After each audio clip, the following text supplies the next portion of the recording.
Good morning, afternoon, or evening, wherever you're joining us from. And welcome to AI for Purposeful Learning. AI can produce the work, but who is doing the learning? My name is Dr. Robert Stroud, and it is my great pleasure to be your host for today's professional learning event hosted by VOC. So, before we get started, I've seen many things coming in the chat. We have a huge audience from all over the world. So, please take a second to add your country and where you're joining us from in the chat right now. I can see people from Germany. Ron, hi Ron, how are you? Amnar from Pakistan. We have Samar from Egypt. Wow, so many places. Kamaluddin from Indonesia. Sinha from Vietnam, Asad Mohammed from Yemen. So as you can see, we have a very international group joining us today, which is absolutely fantastic. That's one of the big reasons VOC was created. And I would like to talk about where our learning journey will go today. So we're going to start with a keynote to set the direction for our session.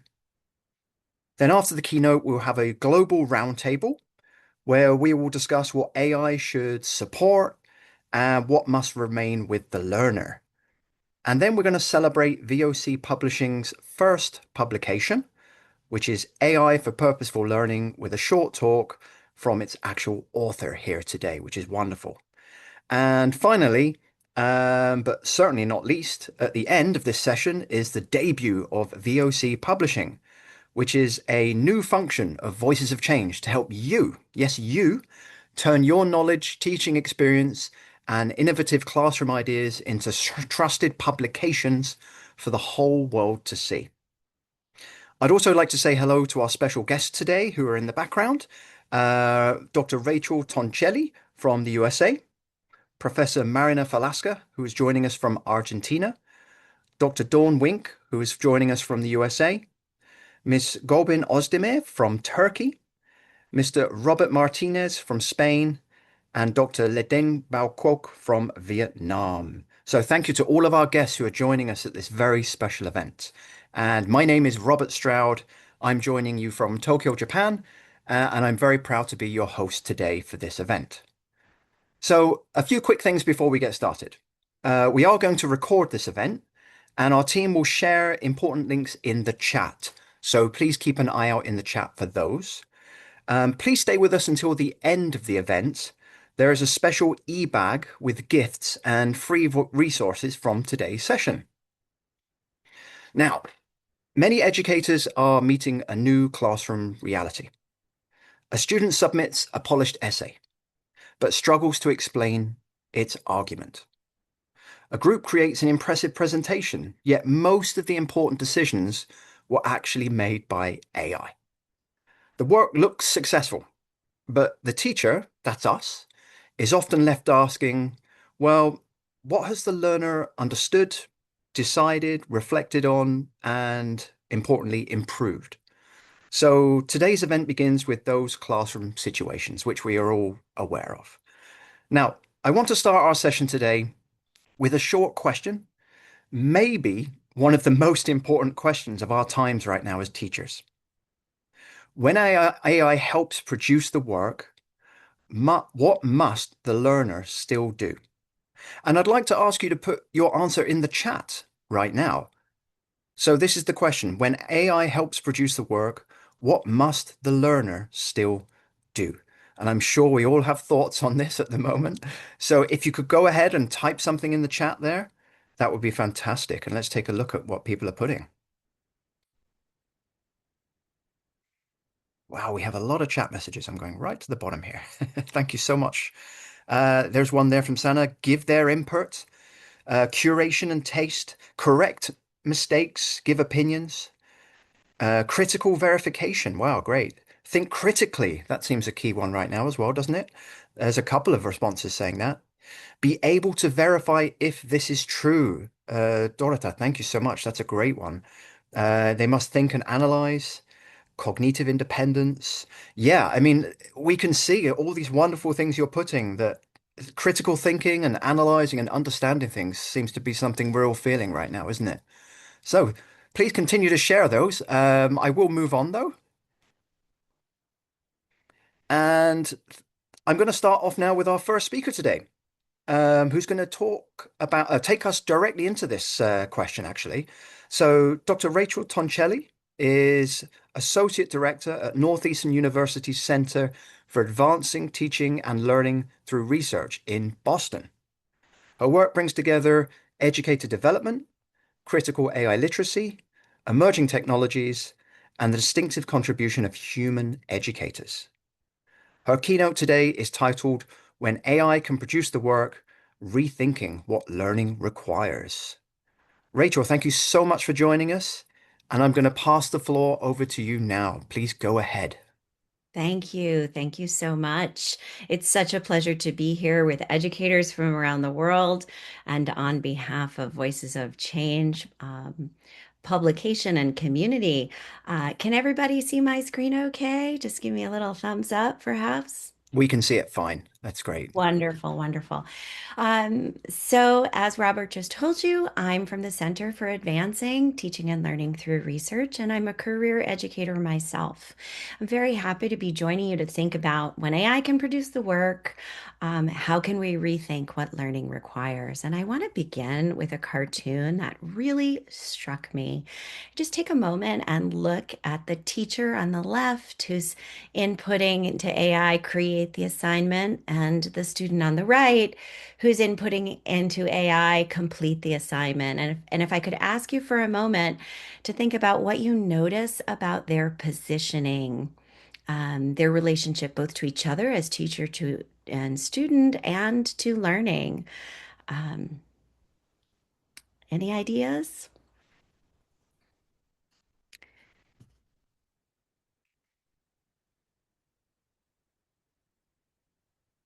Yeah, they're heading to different pathways. I just saw in the chat. There's no collaboration, looking down, sad. Absolutely, all of these things, right? That AI is putting distance between one of the most important relationships, or actually two really important relationships, the relationship between teacher and student, and the relationship between student and learning. And so this is obviously not ideal, and we need to think of a better path forward. So I wanted to start by just setting a scenario which is kind of common. Robert mentioned it in the introduction this morning, right? For my own classroom, a graduate research writing class, really serious, wonderful students. But I was noticing that they were submitting writing that all kind of sounded the same, even though they were from all over the world, and preparing to work in graduate programs across many different divergent disciplines. They sounded the same. And all of the writing just didn't sound like them. Knowing my students well, knowing their individual voices, I was finding that I was getting this AI generated kind of slop, and I needed to do something about it. And so, what this really pointed me in the direction of, they're thinking about two different processes, right? There's one sort of thing when we give an assignment to students that's producing the work, creating some sort of assignment or paper or presentation. And then there's learning from it. And traditionally, those two were sort of intimately tied to each other. But what we're finding in the age of AI that AI can generate, polish, and help us submit instantly, right? And so there's a separation between producing work and learning from it because the process of learning becomes outsourced. And so I'm sure that this is something we've all been grappling with over the past few years. And it really led me to think today that I wanted to talk about two different questions. The first is what's lost when polished output replaces the process of learning? And the second is why might our students outsource their learning? Why might they hand over this incredible gift, the opportunity to learn to an AI tool? And so I think it's really important to think about what their motivations might be as we're thinking about how to redesign teaching and learning. And throughout my talk this morning, I'll also be asking us to think about what we can do to redesign learning to account for all of this, to recognize this is the world we're living in right now. We are united from across the globe in a shared mission of thinking about how we can solve this, how we can protect learning and the beautiful human connections that happen in our classrooms. So let's jump in. Let's start with this first question. What's lost when polished output replaces the process? And I'd invite you to sort of think alongside me for a moment about which of the two images I'm going to show you best represents the process of learning. And you can use the chat to answer. Is it number one, a nice clean line from point A to point B? Or is it number two, a slightly curvier path to gaining knowledge? And I can see in the chat, we all agree. There's a room full of educators. Learning is a fabulously messy process, right? We know that. We've experienced it. We ourselves as learners, and we experience it every day with the students we support. And so, if we think about what we know about the science of learning, we know it is a recursive process, right? And that our students will benefit from things like interleaving of content, in other words, spacing out content information and coming back to it over time in a sort of cyclical way. We know that they'll also benefit from retrieval practice, like having to struggle to remember something, right? There's actually value to formative quizzes and tests because the act of trying to remember really helps sustain moving information or knowledge from our short term to our long term memory.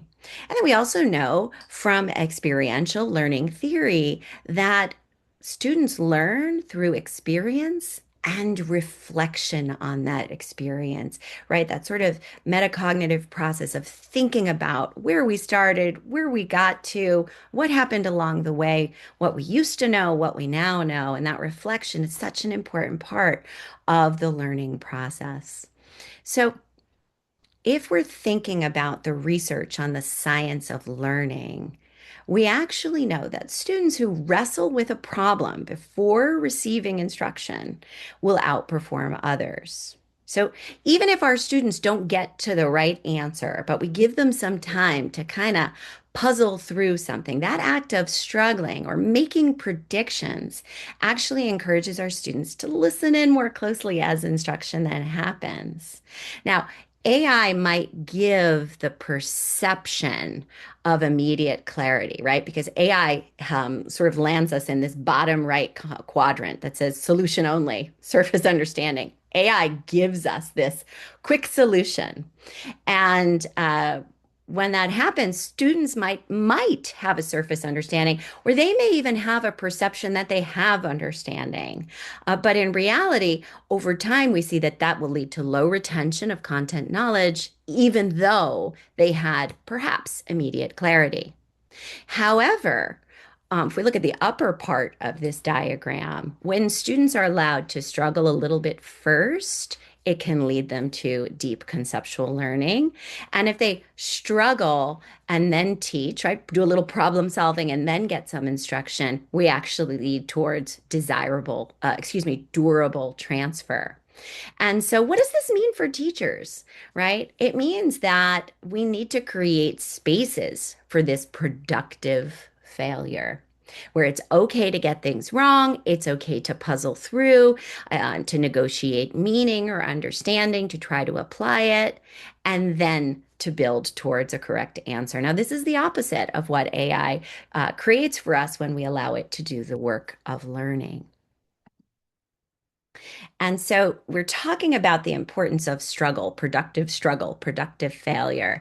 But how much of that struggle is the right amount? And here again, we can lean on the research of Bjork and Bjork, who describe desirable difficulties. And a moment ago, I saw someone wrote Vygotsky in the chat, and that is exactly what I was about to say, right? This is Bjork's desirable difficulties, much echoes the work of Vygotsky's zone of proximal development, right? What can our students reach with appropriate supports? So we have to recognize first that not all difficulty is counterproductive. that even though struggle may slow performance, it can strengthen learning. And so that some friction is the mechanism of durable memory. So, the opposite of what AI might be doing, right? And we see in an article by Mundell and Murray just recently in Times Higher Education, generative artificial intelligence, which can produce outputs that map closely to many of our assessments, can seduce students into thinking they have mastered learning outcomes without achieving mastery.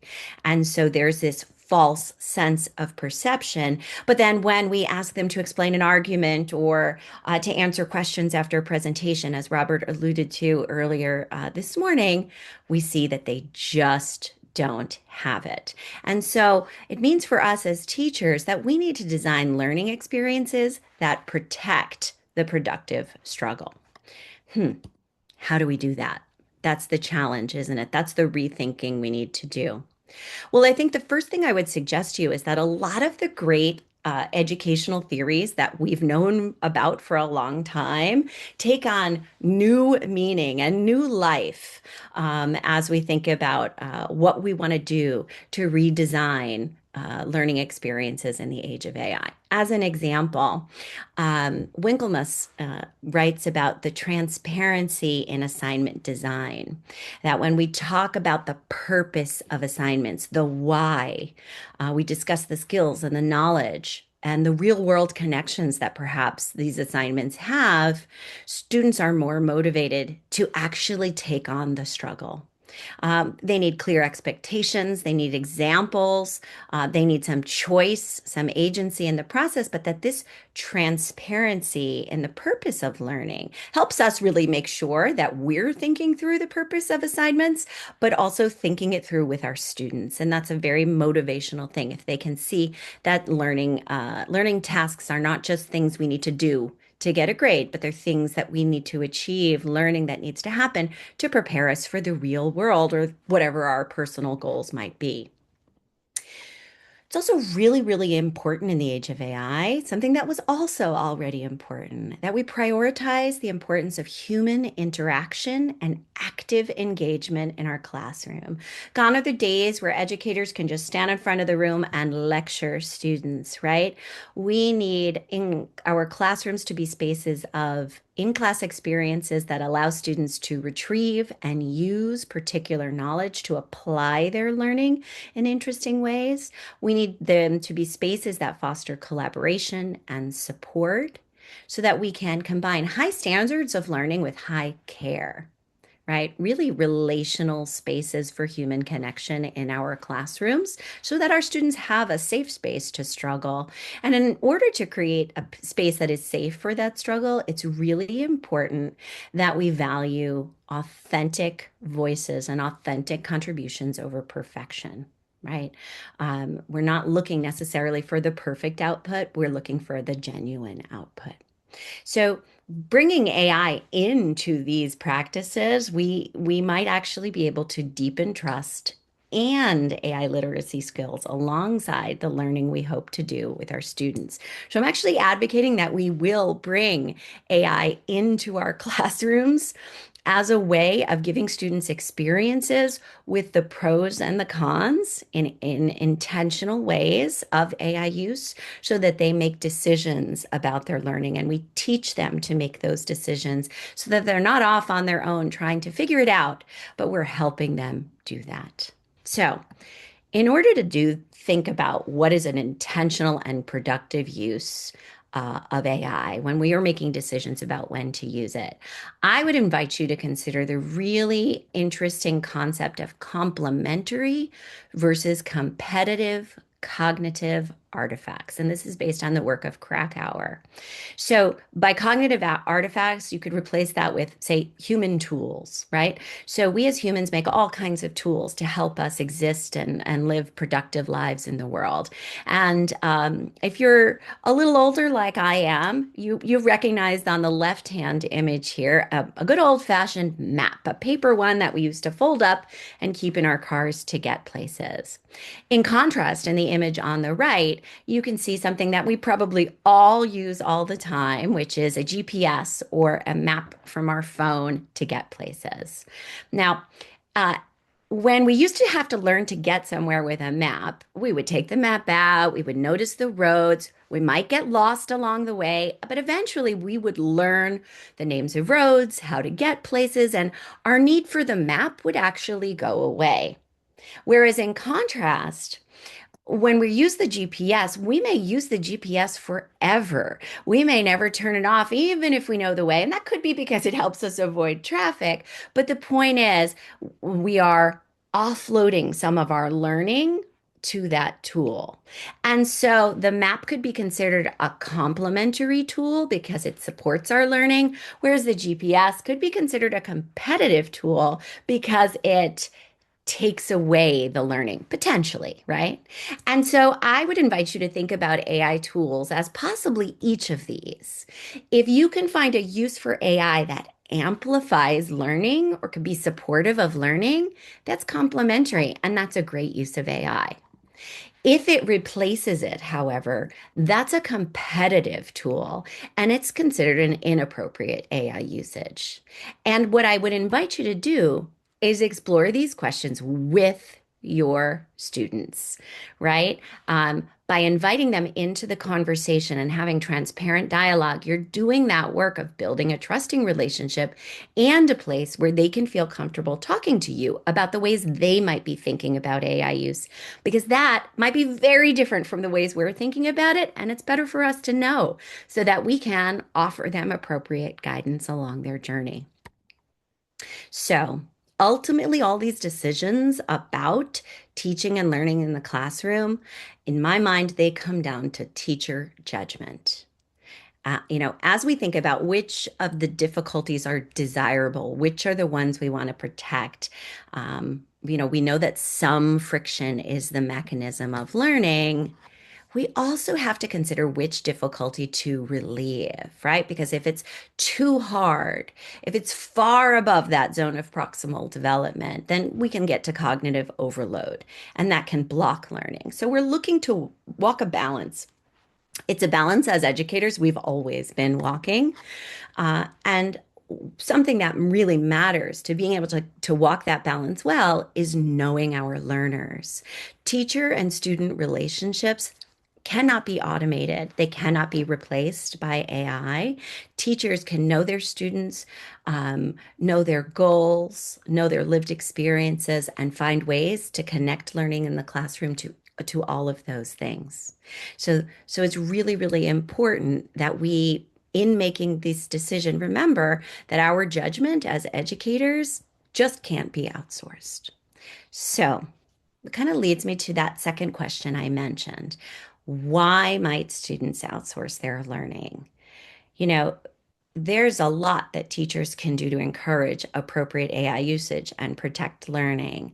But if we don't ask ourselves why students might outsource their learning, we are ignoring what I consider to be a very large elephant in the classroom. We have to think about this if we're going to try to address this challenge together. So, there are certainly scenarios in which students are choosing to use AI, perhaps for the wrong reasons, right? They may not want to do the work. They may have a desire to circumvent work, or they may struggle with time management, right? Students may be procrastinators, or maybe they have very busy lives or other responsibilities, and that's a challenge. And so that understanding these helps us think about how we might design the learning in our classroom, but also recognizing that there might be some other reasons that are more asset-based that students might decide to outsource their learning. So, for example, they may think that the AI produces better work than they can produce. And out of respect to their teacher, they may want to put forth what they think is better work. They also may need some additional support with either the content that they're learning or the language that the medium of instruction is happening in. And so a reach to AI could be a reach for additional support. Furthermore, they might just quite simply misunderstand its limitations. They may not understand that it always sounds the same, or that it's very sycophantic, or that it can very easily reproduce bias and stereotypes because large language models are built off of human text. Human text is filled with bias and stereotypes. So, what's the solution? What's the solution? Well, to my mind, transparency is a real starting point.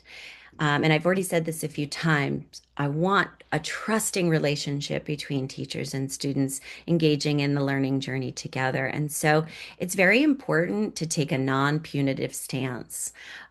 We are teachers. We are not police officers chasing thieves. We are looking to support our learners. So when I suspect too much AI usage, I see it as a time to have a conversation, right? Either with the student or with the class in some way. This is an opportunity to learn. It's a mistake. It's an opportunity to learn. So before we go and, claim academic integrity issues, it means there's something we've missed in the learning process alongside our students, and we need to think about that with them. And that means we have to regularly discuss AI use, learning processes, and the purpose of schooling, the why we're doing what we're doing, and what the students' particular goals are.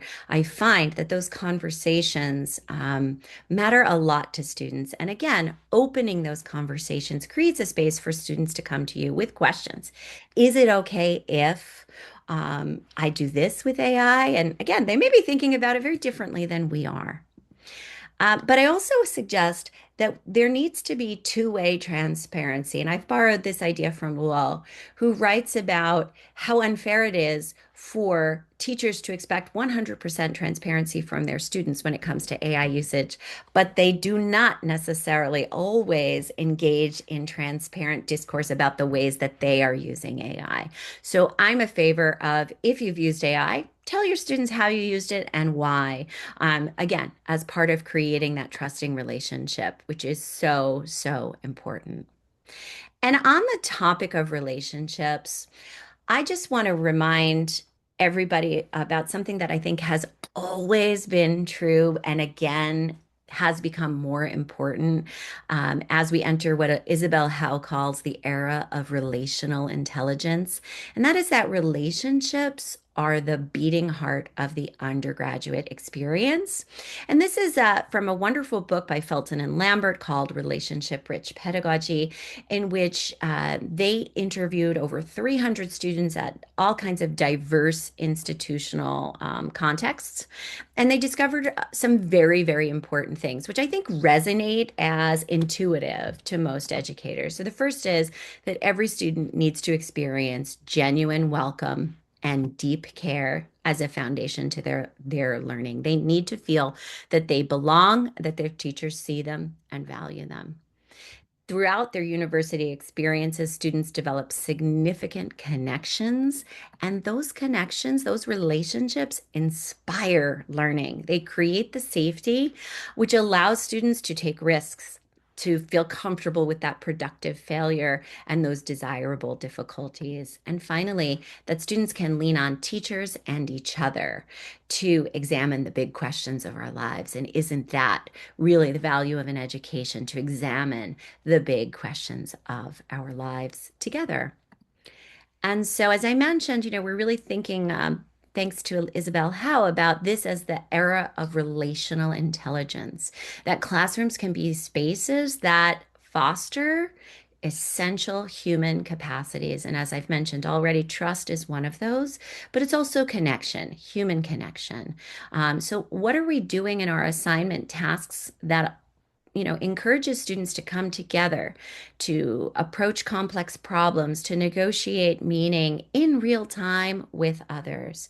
Because that navigation of complexity is an essential human skill that lasts for the rest of our lives, beyond just the classroom, right? That's a lifelong skill. We also need to practice repairing ruptures. When things go wrong, how do we fix it? When students turn to an AI tool, they can have a tool that will be available to them 24/7 and will pretty much be agreeable unless they tell it not to be. That does not mirror the human experience. The human experience, is this beautiful thing that we connect to each other, that we have a biological drive to connect to other humans. But that's also complex and complicated, and often things go wrong, and we've got to figure out how to fix it. Um, and that can happen in the classroom. And classrooms can also be a place where we can co-create meaning, where we can negotiate it, where we can apply learning to interesting projects and challenges in ways that force us to engage in some of the friction that learning requires. So if I put it all together, what I've tried, the thread I've tried to carry through this talk this morning is that struggle supports learning, that the pedagogical choices we make as teachers make that struggle productive, and relationships with other students, with teachers, with advisors, with other people in the learning space, those relationships can sustain the will to stay engaged. They can sustain the will to engage in challenging situations. And that's really the exciting part of learning, right? Because when we get things easily, that's nice. But when we've had to puzzle through something, there's so much satisfaction to achieving it. So I want to return to that classroom challenge that I launched my talk with this morning. You'll recall I talked about a graduate research writing class where I saw students really engaged, wonderful students who were reaching to AI tools to improve their writing, and they thought it was better. And so, whenever I spot an inappropriate use of AI, this is what I do, and this is what I would encourage you to do. Design activities to explore it, open a dialogue about it, and stay flexible. Listen to your students. And I've got a QR code here as an example of this very activity that I designed to get students thinking through a solution to this and to recognize that their own authentic voice in their writing, though, was much more interesting than an AI tool that flattened their humanity when they all engaged in it. And it's a message I hope to share with you today is not only that when you see students doing something wrong, you should open a dialogue and talk about it, but you should also share what you learn with other teachers. And it's one of the reasons I'm so happy to be representing Voices of Change this morning, because this idea that we can come together as educators, particularly in this moment where we really share a common challenge across global learning contexts. And when we can think systematically about those challenges and we can disseminate what we find. It's really important not just to talk to other teachers, but to share broadly what you find, what's working and what's not. So just a kind of closing reminder that you as educators, your judgment matters more than fluency with any given tool. We can be, I think I probably speak for many of us when I say it can sometimes be overwhelming when we think about the pace of change and the number of AI tools. Just a reminder that you don't have to know every tool. You always want to lead with your pedagogy first and then think intentionally about the use of tools. And so, we want AI to expand what we can do, not replace what we do. And in terms of our students, we want to use those tools when they support the learner and learning, but not when they create distance from the learner and the learning. And I'll close with just a really funny quote from a study I did a few years back about how faculty are thinking about the integration of AI into teaching and learning. And one of the participants in our study, an educator, said this: Gen AI is like a microwave oven. You could use it to cook everything or a lot of things, but it doesn't mean that it's always good for you to do that. In other words, if I'm cooking a big holiday meal, I'm certainly not going to put it in the microwave oven. I'm just going to use that to maybe reheat something later after when I have leftovers. And the moral of the story is, take a balanced approach. Be critical of what you see in AI producing. Be cautious, but be curious and open. And you can do this work alongside other educators and your students. Doing this together is actually a better thing for us all to do. And so as I close my talk this morning, I just also want to shout out Quoc for the incredible book that he's launching today, AI for Purposeful Learning, because I think much of what I've described this morning is supported in this book. The Learn AI framework really offers a structured approach for educators thinking about how to use AI in support of learning. And the book really advocates for teacher judgment first, right? It's designed to protect, not replace your incredible professional discernment. So, congratulations on the first Voices of Change publication, and congratulations to you, Quoc, for this incredible book. So I hope that you have found this talk useful to you. It's been my great pleasure to be here. I really do believe that we are better together. And so the Voices of Change community really resonates with me. On this QR code, you have a link to stay in touch with me through my LinkedIn. I love to exchange ideas. I think we all can really support each other as we redesign education, and teachers have to have a seat at that table. So thank you so much for listening today and for the warm invitation from the Voices of Change folks. Enjoy the rest of your day. Thank you so much, Rachel, for such a brilliant opening to this event. And I was on the edge of my seat with everything you were talking about because it's just so timely and you have such a positive view of what AI is and how we shouldn't just kind of be knocked back by these things our students are going through and how we can actually do things to research it a bit more deeply. And I personally love the word struggle. It's viewed as a very negative thing by a lot of people when you say it, but it really is a big part of what we are to become better as people. So I love that you talked about that. Um, Again, thank you so much for joining us today from My Boston. pleasure. And after that, I would like to now move forward into the next part of our event. So. We're now going to widen the conversation a little bit through the global roundtable that we have. We have a collection of fantastic guests, and the roundtable is named What Should AI Support and What Must Remain with the Learner? So, very much what Rachel was talking about in the keynote there as well. We're going to expand our horizon. We have a lot of speakers from all over the world who I would love to introduce to you now. And before I do that, let's just think about this. So, AI can now brainstorm, explain, translate. It can write, revise, give us feedback, produce even, perfect work in seconds. And the strong final product, however, it doesn't always tell us what the learner really understands or how much of the thinking has remained with them. So the focus today is not simply whether learners should use AI. We're asking how teachers can decide what AI may support while ensuring that the learners still understand, think, choose, reflect, and actually improve. So I'm delighted to be joined by four educators whose different experiences should show us, help us examine that question from very, different classrooms and professional perspectives. The first person I would like to introduce is Gülbin Özdemir. She's joining us from Türkiye, and she's an experienced English language teacher who specializes in working with gifted and talented students. Gülbin has more than a decade of experience in English language teaching, and she's particularly passionate about meaningful communication, learner potential, and innovative teaching. Her classroom experience is especially valuable as we consider how AI can support students without taking away the challenge and independence that help them actually grow. So, welcome, Gülbin. Next on our roundtable today is Professor Marina Falasca. She is joining us from Argentina.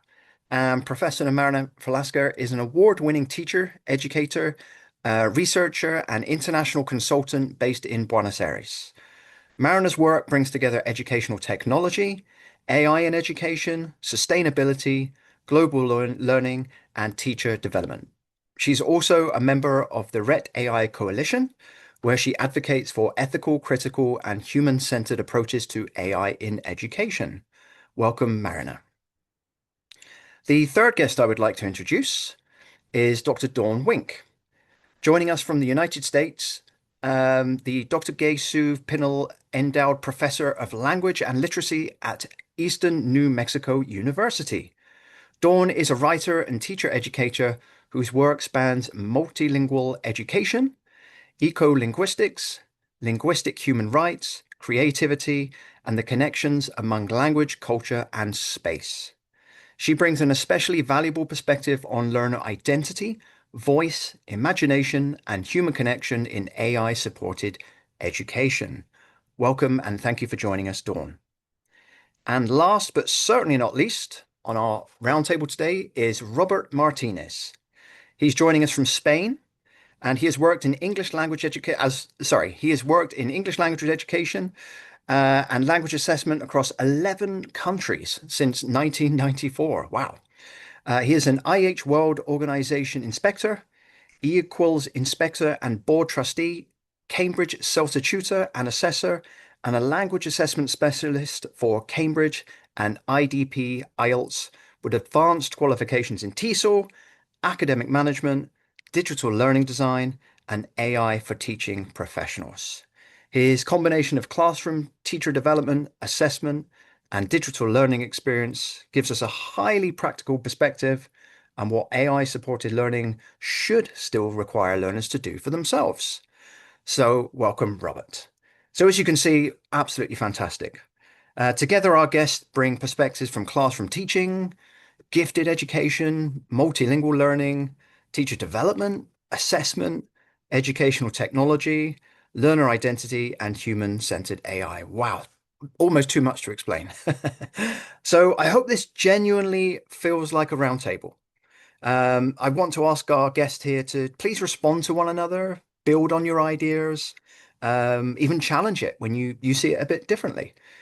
We only have 40 minutes, so I may occasionally step in just to speed things up a little bit. And I would like to open with something very simple. Let us begin with a classroom situation and a very short response. No explanation, please. Please imagine that a student uses AI for much of a task. The final work is excellent, and the student can explain which AI suggestions they accepted, changed, or rejected, and how their thinking developed. But here's the big thing. Has genuine learning happened? Yes, no, or it depends. So as I ask our four guests to give a very quick, perhaps one-word answer to that, perhaps you would like to join us in the chat. What do you think? Very simply, do you think it's yes, no, or it depends? Let's see what everybody thinks. And if I can ask our roundtable guests to please turn on their cameras and mics and join me now.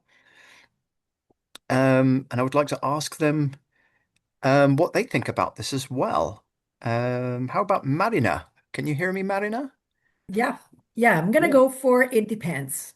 It depends. Okay, Mhm. good answer. Uh, Gülbin, are you here with us as well?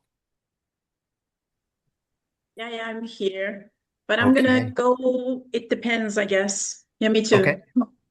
okay. Very good. Robert, would you like to Uh, add your thought? yes, I want to say yes. Yes. Okay, here we go. And Dawn, what's your thought? I am also with it depends. Okay. So let's have a look in the chat for a moment. Wow, lots of answers flying in.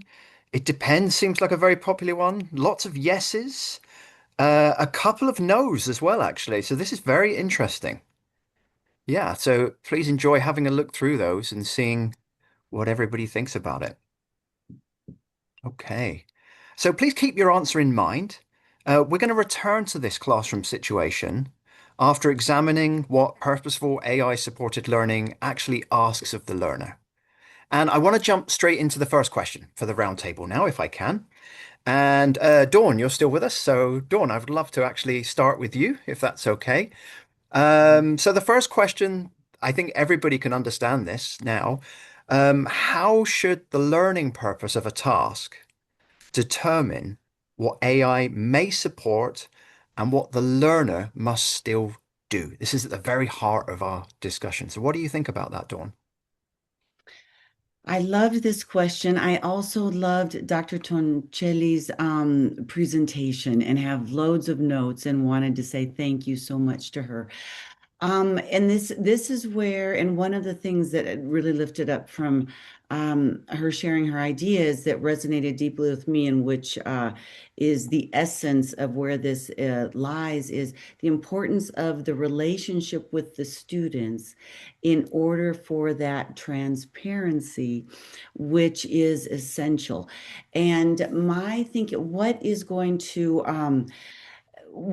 best convey when we go to our teacher expertise? How do we get to the essence of what we want our students to learn? And so the appropriate use of AI, when I think about that, when I think about the intention and how to structure it so students can learn, I think about, okay, the teacher expertise, what is the essence? And that's where we build from. And a lens that I experience the classroom from is comes from a Madeline L'Engle quote. And she talks about the necessity of structure for freedom. And so how can we provide the structure? I think of it as a bird's nest, and we keep the birds, the baby birds, kind of safe in there. But we have to create that structure for them to be free. We have to create the structure for our students to engage freely with ideas within that nest. And so bringing in our teacher expertise of what's the intention for the main learning? How can we create the structure with appropriate use of AI, perhaps as a thought partner, but where they are very much structured to engage freely with their own ideas and not depend on AI, precisely for that creative thinking that Dr. Toncelli was referring to. Yeah, I couldn't agree more. I think it really is a case of not letting it take too much away from them. I mean, that creativity is what makes us human as well, isn't it? It's a brilliant answer. Thanks. I totally agree with you. Robert, have you got something you can add to this as well? Yes, I totally agree with what Dawn was saying, and I think that once that structure and that relationship is there, then it's a lot easier to then together, because I think it's this transparency that helps us build bridges rather than you are there and I'm here as a teacher, but more as in we're all in this together. And I think that for me as a teacher, especially on teacher training courses and with my own students, for example, this year with 10 to 12-year-olds, is creating that conversation with them, because we are all intelligent beings, right? And what they say is when they see that we are there not to punish, as Rachel said, but we're there to guide them, then they're more willing to actually open up and say things. For me, it's very important to start with the learning purpose. So what are we actually trying to develop? If we want them to develop critical evaluation, then using AI to generate alternatives might be extremely valuable.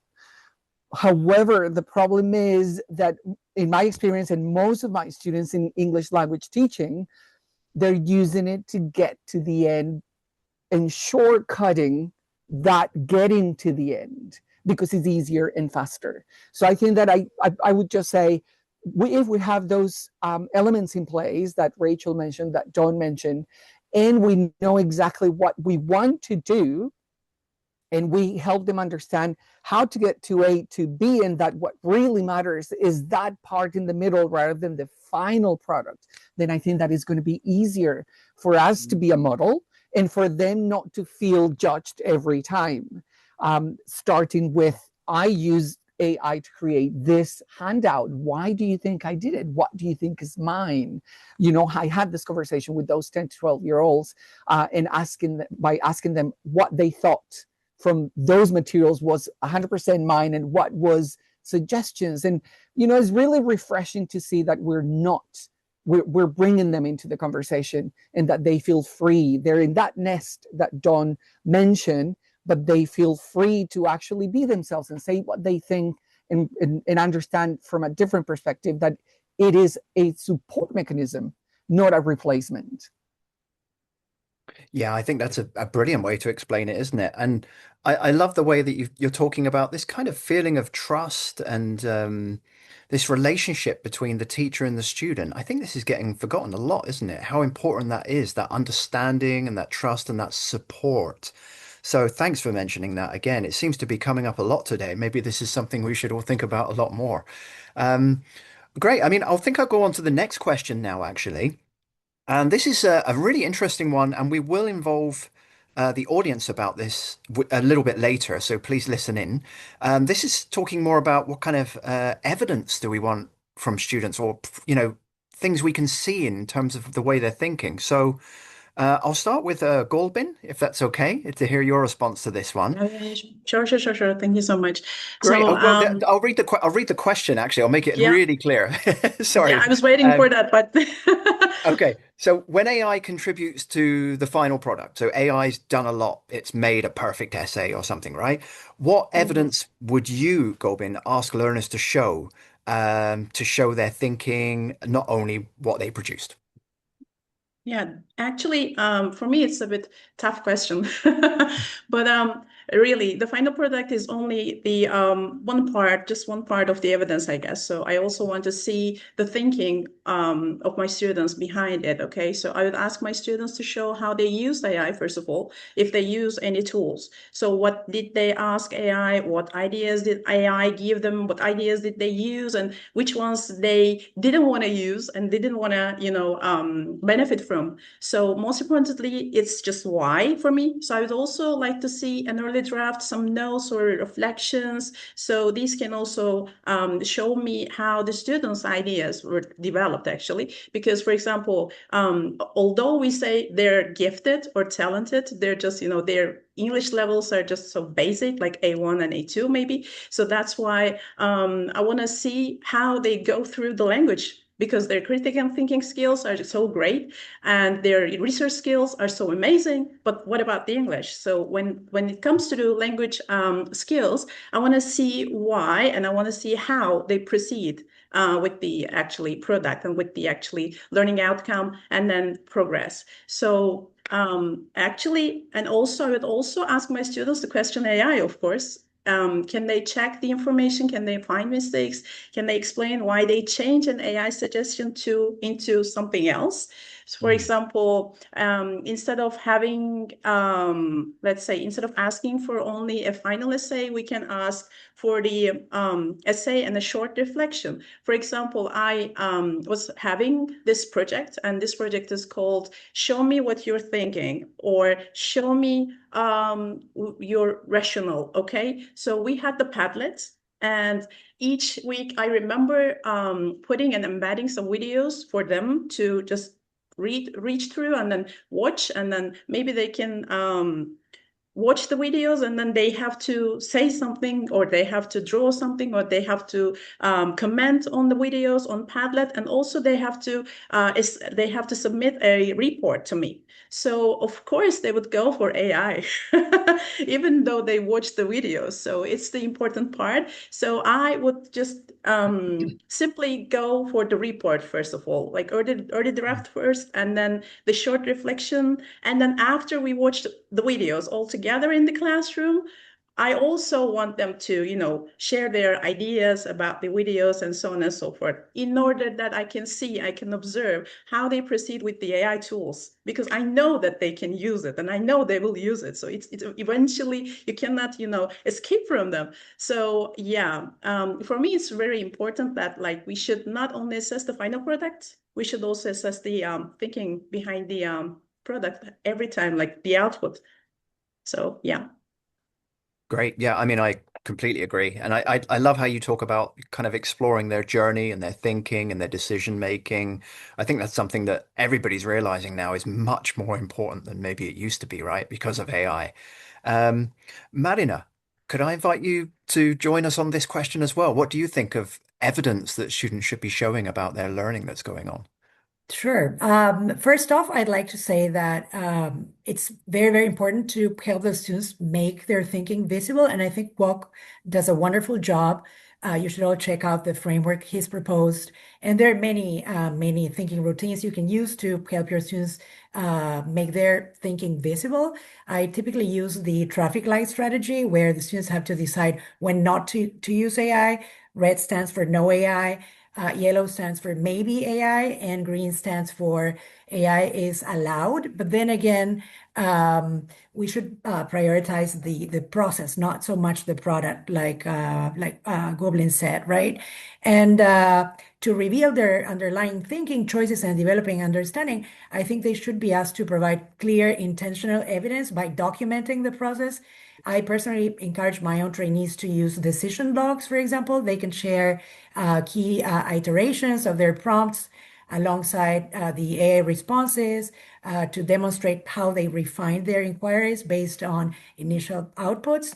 I also invite them to use structured logs where they explicitly identify which AI generated suggestions they accepted or modified or even rejected. And side-by-side comparisons are also quite useful, showing the raw AI input output versus the final human edited version. That's a great option as well, I think. And they can also be used to highlight where the learner added personal voice or even, contextual accuracy. And apart from this, I sometimes ask my trainees to engage in what I call rhetorical alignment analysis. I ask them to use simple annotations to explain how they adapted AI suggestions to better align with the target audience, purpose, tone, and ethical requirements of the task. Those are just some of the things I do. That's great. Thanks for sharing. They're very practical ideas too. And something I like that you both talked about as well as students talking about things they decided not to do with AI as well. I think that's a really good thing that I haven't done myself, actually. Maybe that's something I should try. And maybe that's something people can learn here today. Why did they reject it? What was it not good in certain ways for their learning process? Because they can make those decisions, right? Thank you so much. And I'd now like to actually include the audience in this because it's such a great thing to think about. What should we be asking students to show us if they're using AI? So I'd like to run a poll now. And it's a very simple poll. You can choose up to two different answers. You can actually choose many, many answers on the poll. So please don't just click all of them. Please choose maybe the two that you think are the most important. And here's the question. A student submits polished AI supported work. So a student's given you something perfect, like a really good essay or something, right? Which two forms of evidence would you ask for first? Please select up to two options. So which two of these do you think would be the most important things you would want to see from the students? I'll read them out very, very quickly. An explanation of the reasoning behind important choices, what the student accepted, changed, or rejected from AI, a comparison between the student's initial and final thinking, application of the learning in a new situation, and identification of what the student still needs to improve. So these are all important, but which two, when you see this on your screen, if you could only choose two, would you select for receiving from your students? The panelists, I'm afraid you cannot vote, but we can discuss the answers when they come in. So let's launch the poll. And I'll give everyone about 30 seconds, maybe 45 seconds maximum, to please vote, and then we'll take a look at that. So if the technical team could please launch the poll now. Let's go.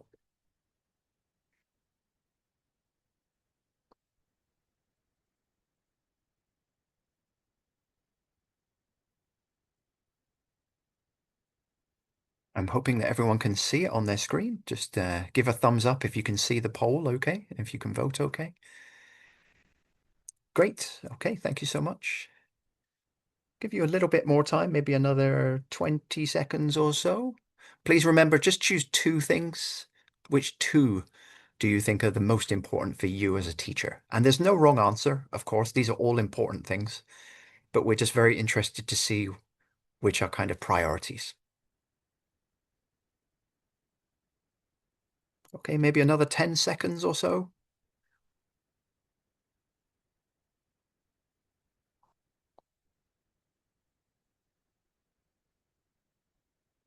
Okay, let's take a look. So if we can reveal those responses. Okay, I hope you can see those. Wow, very interesting. So the number one, only just the number one is the second one there. What the student accepted, changed, or rejected from AI. Yeah, I would have chosen that one too, I think. So almost half, well, actually more than half, 53% of the votes. 52% of the votes was the one below it, a comparison between the student's initial and final thinking. Great, maybe thinking about how their thinking progressed across the learning journey. And maybe we'll just comment on the third most important there, 48% for an explanation of the reasoning behind important choices. Okay, and then the other two at the bottom in the 20% there, obviously still important. But yeah, it seems to me that a lot of people kind of agree with what we're talking about here. It seems that, you know, a lot of it's about what they make choices on, where they begin with their journey, where they end up, and if they've understood what's happened along the way. So great. Thank you so much to everybody in the poll there. We had 92 people take part. Thank you so much for that. That's brilliant. And I'd like to go on now to the third question. We have another couple of questions left for the roundtable here. Robert, I'll start with you on this one if I can. And the question, great. And here's the question. Which meaningful decisions should learners still hold in an AI-supported task? And what should they be expected to explain about those decisions? So a similar question, a little bit different though. Yeah, I think something that is really important. I'm based in Europe. The EU AI Act is, you know, like trailblazing with what is ethical, responsible use of AI. And on the 2nd of August, just this month, new regulations came in where basically one of the bottom lines, most important lines, at least in education, is that accountability is not non-transferable. And what does that mean for education? That you can use it, you can use AI, but you cannot say is not my fault or it was AI or put the blame on AI.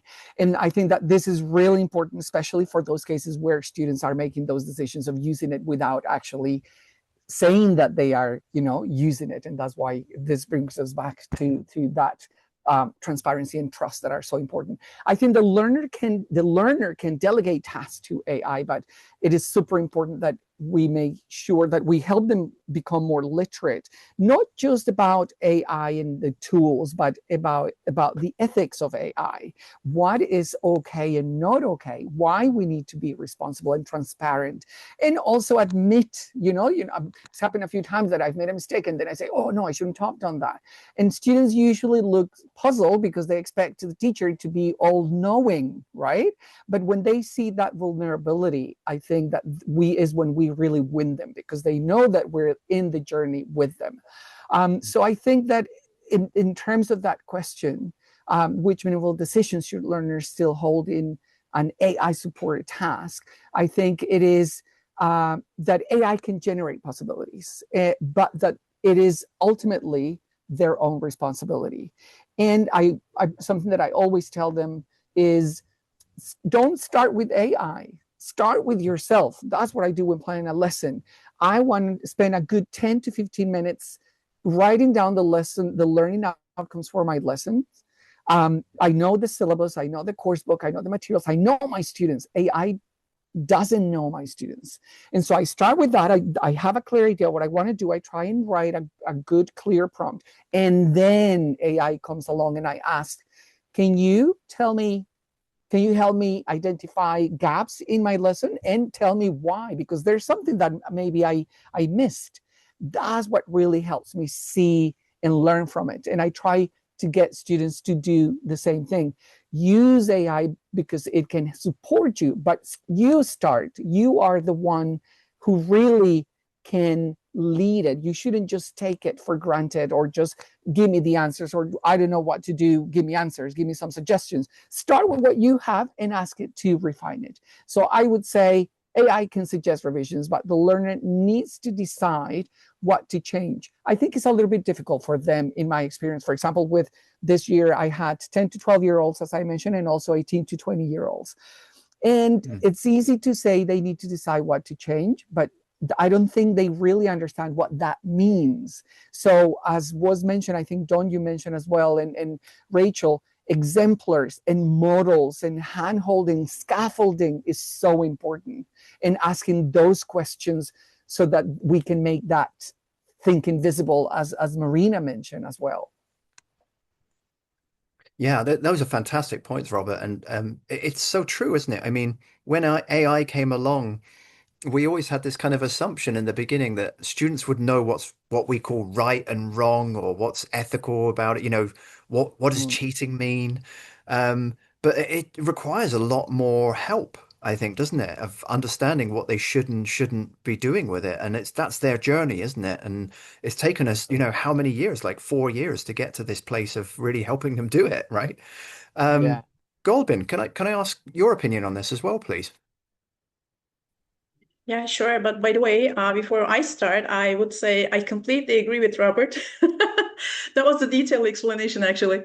So, yeah, so I would add maybe like, I don't know, but I think the important decisions always just stay with the learner, actually. So it's not about I think it's about giving the control to the AI completely. If you just don't decide on your decision, decide on your latest decision, let's say. So AI can give you always the options, but the students should make the final choices. It's always like that. It's not about like finding about the mistakes, finding about the like fake information or so on and so forth, but it's about like giving the control, or taking the control over to yourself. Okay, it's about that maybe. So for example, my students can decide what they want to say, what ideas they want to use, what information they trust, or how they want to use it with their present work or future work. So because we've been like dealing with so many projects like Erasmus projects and e-twinning and national and international collaborations, and we've been through so many projects. So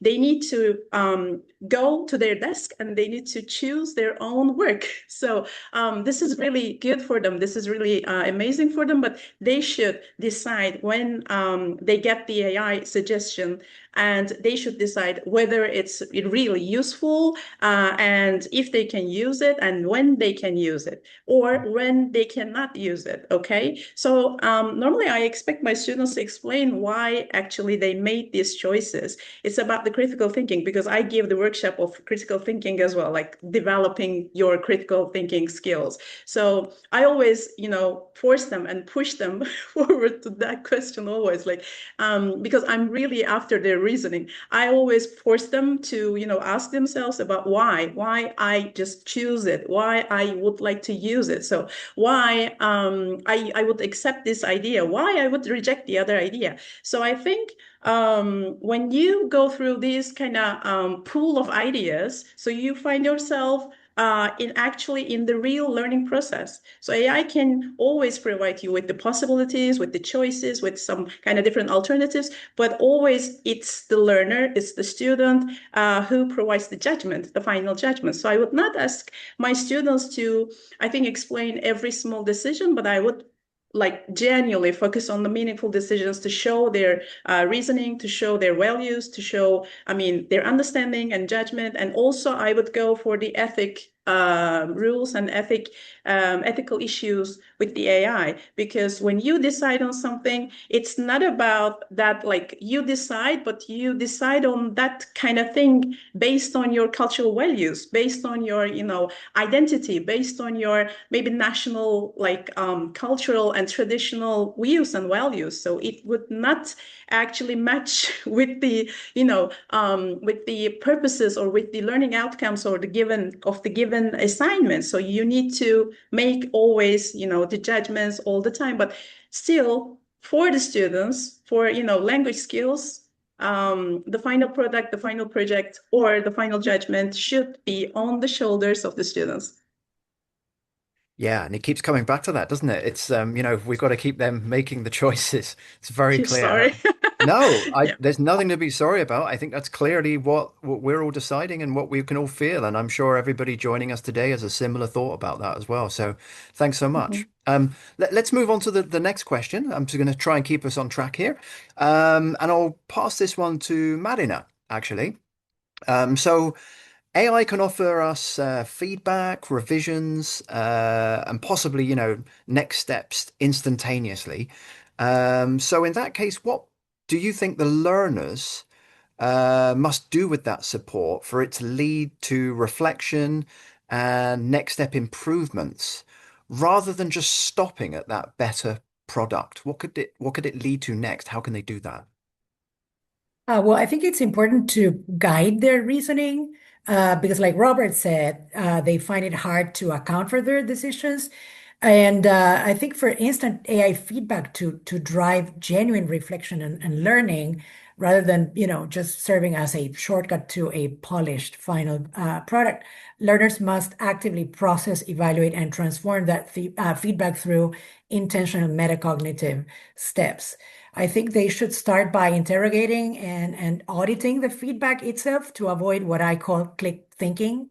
They should treat AI suggestions as a conversation starter, or a second opinion rather than an objective truth. They tend to rely on AI blindly, like somebody pointed out earlier. So, for example, before accepting a revision, students should probably ask themselves, does this suggestion align with my target audience, thesis, or personal voice, or is the AI pushing a generic, flattened version of my work? I think they should also audit any major changes, verifying that the AI has not introduced hallucinations, altered core arguments, or erased subtle, contextual details. And to document the rationale behind their choices, I usually encourage my trainees to keep a decision log, like I mentioned before, where they explicitly record which AI suggested revisions they chose to accept, modify, or reject. And I think we should also encourage students to maintain some sort of record showing their original draft, the AI's feedback, or our own feedback, and their final human edited version. I think this makes the cognitive shift visual and also demonstrates that the learner remained the primary decision maker, which is what we all want, I think. Yeah, that's great, isn't it? Just making sure they're staying on track with what they believe. I think you said near the beginning of that as well, what they, not Mhm. being dragged away by AI as well. That's key, isn't it?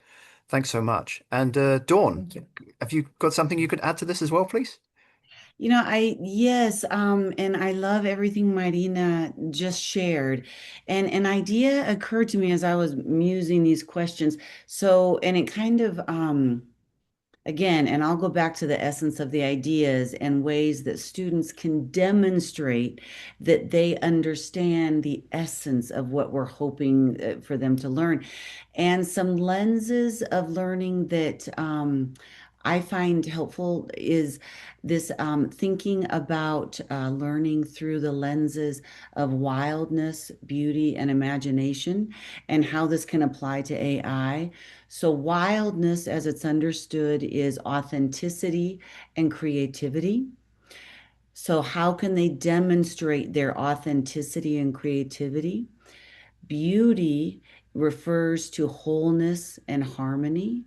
So thinking about whatever the intention or whatever the main ideas are, does is AI supporting them in their understanding of these ideas in a holistic and a way that is in harmony with the rest of the context? And imagination is about taking these ideas and putting them into action.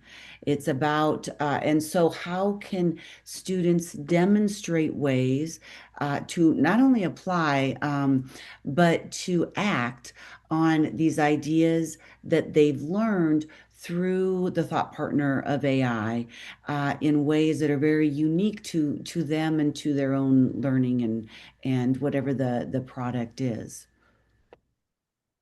Wonderful. It just sounds very human, everything you just said to me. It sounds really about almost if we talk about artists in the world or, things that genuinely make us us, those things, the questions that students should always be thinking about. That's a really great finish to that question. Thank you so much.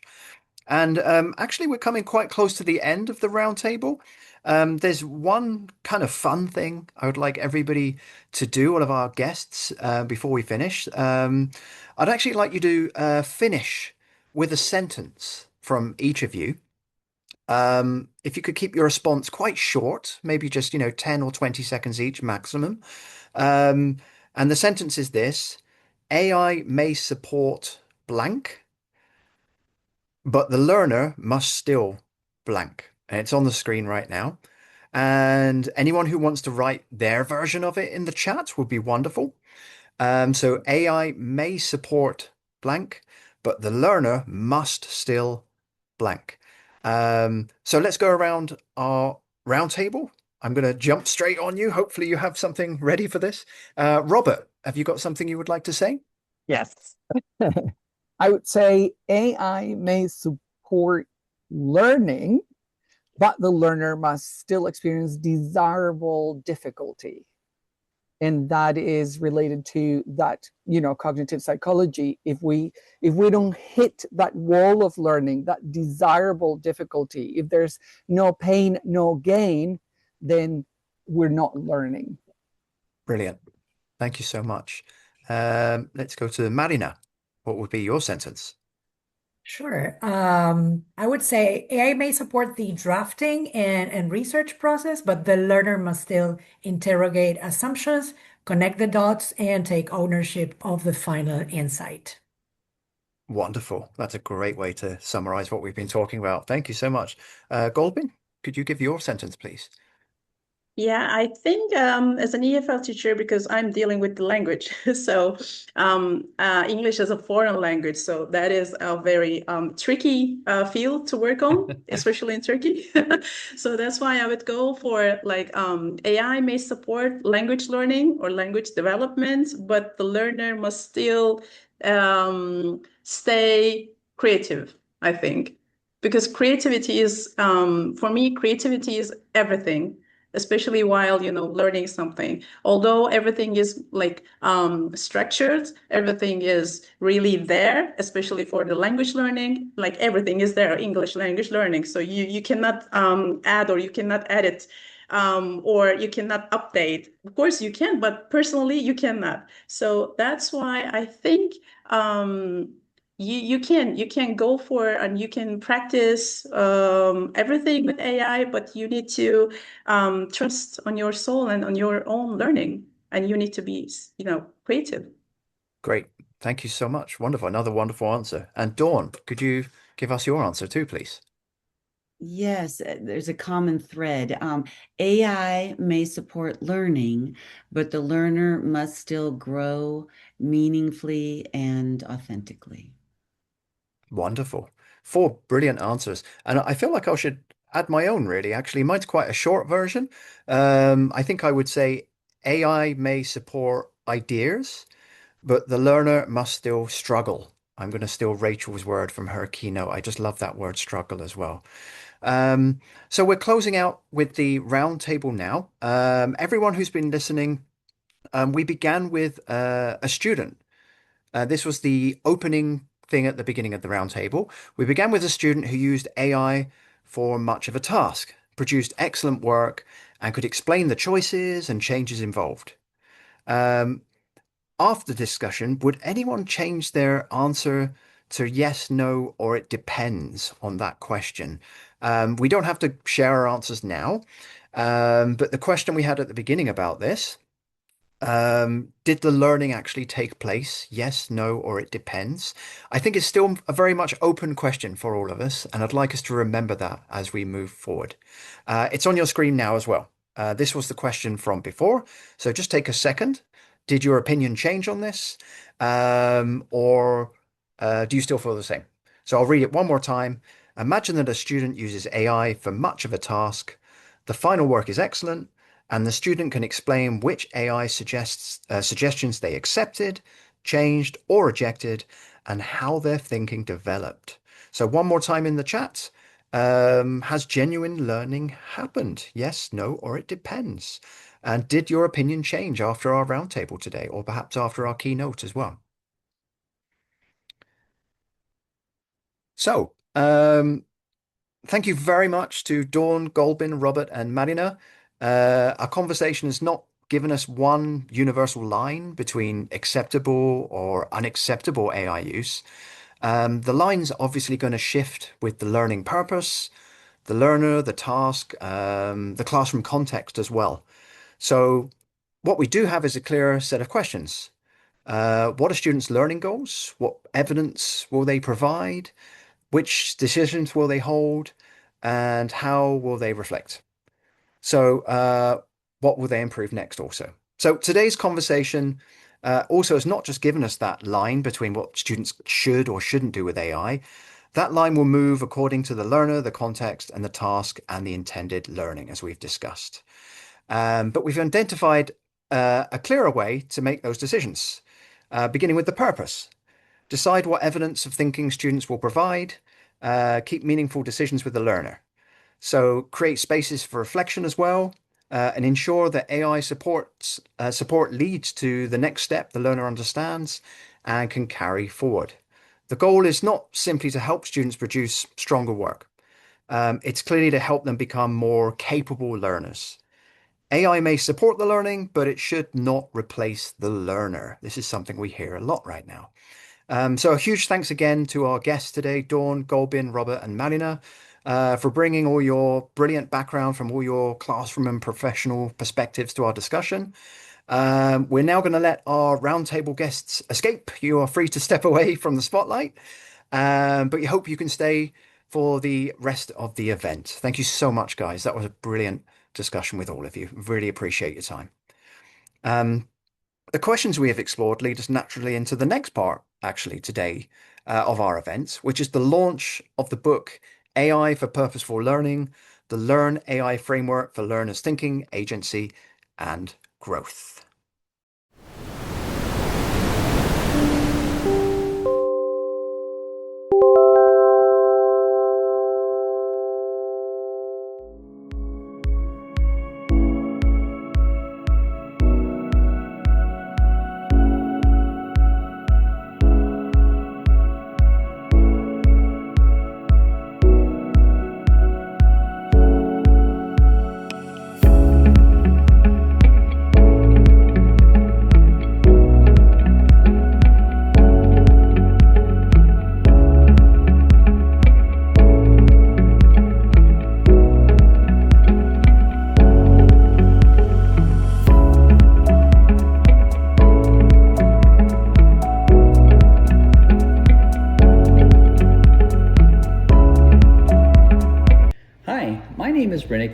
And I'm a professor of educational technology at the University of Texas, Rio Grande Valley. If I had to sum up my impression of AI for purposeful learning in one sentence, I'd say that it's not really a book about AI, but rather about learning in the age of AI. If you look at most of the conversations about artificial intelligence these days, everybody's talking about the cool tools, the clever prompts, or how to save time. But this book cuts through that noise and raises a much more fundamental question. How can AI help students learn? I think one of the most important contributions of the book is the Learn AI framework, because it gives educators 5 simple questions to consider whenever they're thinking about using AI in their teaching. I like this approach because it keeps the focus on the students and the learning and not the technology. And it echoes something that I've been saying for a while, that we need to move beyond the tool mindset to a learning mindset. So, in summary, this book gives educators a practical framework they can actually use. It's thoughtful, easy to understand, and most importantly, it reminds us of the real goal of education, not to use more AI, but to create better learning experiences.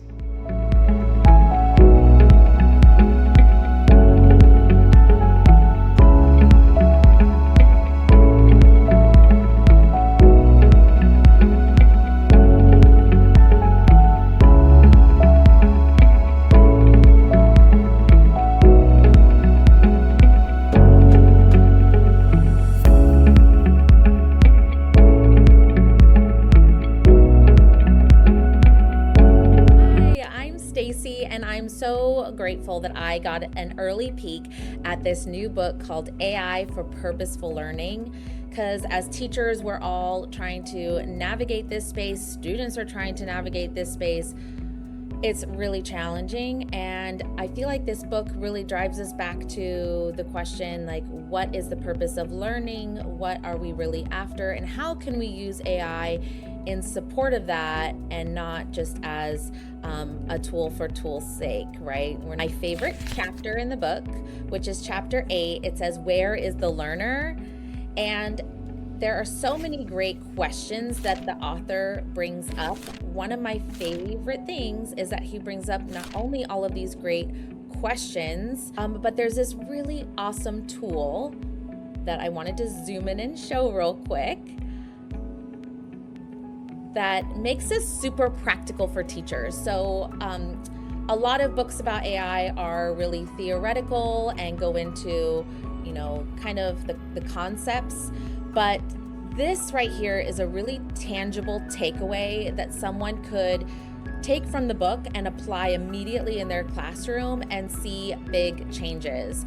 So this learner visibility checklist helps teachers kind of look for evidence of learning so that students aren't just turning in a final product and the teacher is left guessing where they got their information from, how they learned it, did they actually learn, can they apply their learning in other ways? There's so many unknowns when we just look at one finished product. And that is just one practical takeaway from this amazing book. So I hope that everyone gets an opportunity to read and learn about the whole Learn AI framework and apply it in their teaching. Thank you.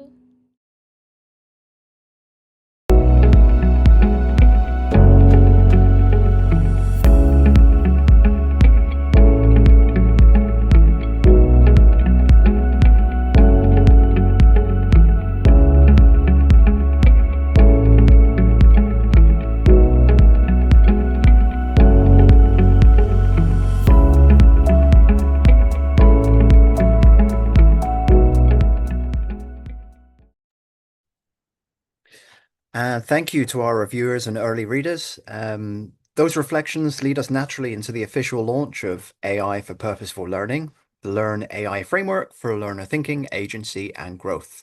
And to be honest, I actually had the privilege myself to take a look and review the book. And it really is a timely book in this era of AI in education, as you heard from the other people there.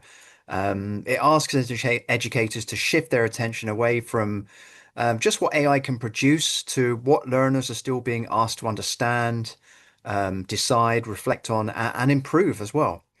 And it brings these concerns together through the Learn AI, a practical compass for planning lessons, activities, assessment, and feedback. And now, please welcome the author of the book, Dr. Dinh Quoc. Quoc, please join us as we continue the conversation. Dr. Quoc is an educator, author, and founder of ProEd Education Solutions. He is also head of Eduverse and co-founder of Voices of Change. His work focuses on teacher development, educational leadership, student-centered learning, and of course, AI in teaching and learning. Quoc, welcome and congratulations on the official launch of AI for Purposeful Learning. Thank you, Robert. Can you hear me well? Yes, we can hear you perfectly. Okay. Thank you. I'm very honored to be here to share about my latest book about AI in education. This topic of using AI effectively and appropriately in teaching and learning really, haunting me. And I'm so proud to share this journey with VOC Publishing today. Great. Well, we're really glad to hear about it. And let us begin with the story behind the book. I think a lot of people are very curious. What classroom situations or recurring concerns made you feel that AI for purposeful learning needed to be written? Actually, my journey with AI in education started very early and very surprisingly. Right? When AI, ChatGPT first appeared, you remember that time, right? I was excited, like many other educators, right? It's the first time I saw some kind of, machine can answer or can use the language naturally. So was very excited. And I experimented it almost immediately. And within about 5 months, I had already finished a book called The Art and Science of ChatGPT in Education, published in 2023, right? And at that time, people asked me if I used ChatGPT to produce that book. And yes, of course. But at that time, the assignment was real. We were all trying to understand what this new tool could do, as educator. Could it help teachers plan faster? Could it support students? Could it make writing feedback on learning more accessible? So I did not come to this book as someone who was against AI. I mean, the upcoming book. I came to it as someone who had been using it, watching it, testing it, and thinking about it from the beginning. But after the first wave of excitement, I began to notice something, right? In many conversation, workshops, and classroom, AI was becoming mostly about tools. Teachers were asking which tool could reduce the workload, right? Which tool could create lesson plan faster? How would assessment, data, feedback, and classroom materials? Actually, they are important needs, of course, right? Teachers has a lot of workload, and AI can help. So that's true. But I kept asking myself, where is the learning in the process? When AI is there, what happened to the student thinking, right? And of course, we struggle, desirable struggle, as we mentioned earlier. If AI have students produce better writing, for example, can they explain the ideas? If AI gives feedback, do students actually use it to improve or just accept it? And if AI is help with assessment, where is the human judgment in the process? So I saw a classroom situation where students were active. I remember one time I observed a classroom. Students were active using AI, producing work, and everything looked modern and successful. But when I looked closer, the learning was not always clear. Sometimes the works were polished, but the learner was less visible, right? And that's what I call in my book, polished emptiness. So this book came from that concern. Not should we use AI or not? That question is too limited now. The better question is, how do we use AI without losing learning, the learner voice, and the human judgment? That's why I wrote AI for purposeful learning. And it seems like the timing is wonderful because that's certainly something we've all felt as educators, me too, in classrooms, just, are students actually learning and how do we make sure that happens? So thanks for the answer. Another question for you is the title places purposeful learning at the center. So what shifts are you really asking educators to make in the way they think about AI supported learning at the moment? The shift I am asking for is very simple. Move from the tool first mindset to a learning first mindset. Right? In my book, from the first chapter, I talked about my own experience when I remember the time I was overwhelmed with all the new tools and I was really scary. But we can say that at the beginning, many of us were excited about tools, right? I was too. I wanted to know what ChatGPT could do. Then came more tools, more platform, more AI assistant, and more image generators. I love that anyway. Image generators. It came very easy to ask, which tool should I use next? But education cannot begin there, of course. The first question must not be, which AI tool should I use? It must be, what learning do I want to protect, support, or improve? And that mindset changes everything, right? For example, if a teacher uses AI to plan a lesson faster, that can be helpful, wonderful, right? But we still need to ask, will students think more clearly? Will they ask better questions? Or will they make decisions? Will they reflect? Or will they improve, right? Or if students use AI to do a project, I think lots of situations that is like that. We should not only ask whether the product is better. We should ask whether the students are in their project, whether their voice is still there, whether their contexts are involved in the project itself, Right. or whether they can stand behind what they submit, right? Or they may just submit something and they cannot explain. So purposeful AI use is not about rejecting tools. It is about putting tools in the correct place, right? And AI should not lead the learning. AI should just support the learning. So for me, this is a main shift. Start with purpose, start with the learner, and then decide whether AI can help. And this is something I really love when writing this book. Sometimes AI uses also means not using AI in teaching. Yeah, that came up a lot today in our roundtable as well. Just the decision of not only what the balance with AI is to maintain the learning, but sometimes to not use it is a good idea too. So thanks for bringing that up. At the center of the book is the Learn AI framework, right? So how did this framework develop, and how can teachers use it as a practical compass without just turning it into kind of a rigid checklist or something like that? When I start the idea of the book, right, I see the problem, I see the solutions, but actually how to get from the problem to the solution is very important.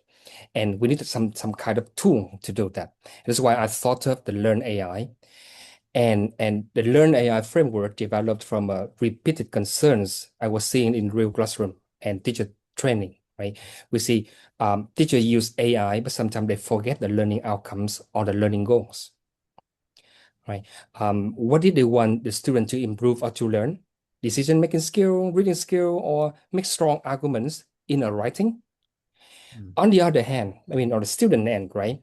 When AI becomes more and more popular and accepted, I noticed that students, they depend on AI too quickly and also too passively. We can easily notice a student, turn to their AI tool before even thinking about the questions, right? Or when AI gives feedback, students easily accept it and also accept its corrections without thinking. So all these help improve the final output, but the learner's role become harder to recognize. So I want to create something simple enough for teachers to remember, but strong enough to guide better decision, right? Let me share it on the screen so that we can have a Please. thing. Okay. I think a lot of people are curious what it is, how it works. I hope you can see this. Yeah, you can see it in full screen, right? we can. Okay, So you see, as I want to make it, the framework is simple enough for teachers to remember, but strong enough to guide better decision. And that's the one thing, one very important word here, that's a guide, right? It's not like a fixed framework for every classroom, every situation. It's just a guide, like a compass that we use. You use in the question, the compass. So the Learn AI here, you can see that there are 5 elements, and 5 elements, L, E, A, R, and N, right? That's the abbreviation of learn. So L, learning purpose, why are we using AI to serve what learning purpose? Right? We have to decide the learning purpose first. Evidence of thinking, how will students show their thinking? Mhm. Agency, what decisions remain with the student?